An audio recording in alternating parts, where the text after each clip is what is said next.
Eddie Holt's boots were always caked with concrete, but there was something else that never washed away. The stink of rot that clung to him, like it knew the truth. The first body hadn't been planned. A pipe to the skull, a broken face, a twitching corpse. He could have panicked, but the mixer was already turning, the slurry thick and gray. By dawn, the man was gone, swallowed whole by a tomb that would never crack. That first night, Eddie had nightmares. He dreamed he could hear the man, fists pounding from beneath the hardened slab, muffled screams vibrating through the rebar. But as the days passed, something shifted. The fear melted into satisfaction, and Eddie wanted more. His job gave him cover. No one questioned why he was still on site after dark, or why his truck sometimes reeked of bleach.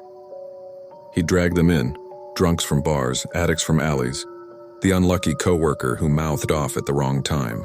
The rebar hooks made for perfect restraints. A sawzall was useful for more than trimming beams. Eddie learned the rhythm.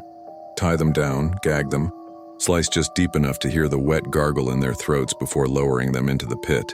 He'd pour concrete while they were still alive sometimes, listening to their screams bubble up through the slurry until the weight crushed their lungs.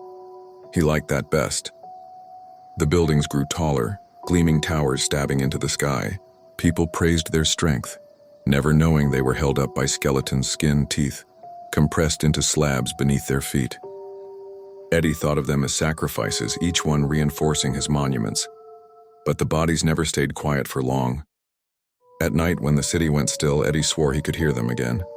Teeth grinding against rebar, nails clawing the stone, voices shrieking from every floor. He'd walk the finished hallways after hours, hearing whispers seep from the walls.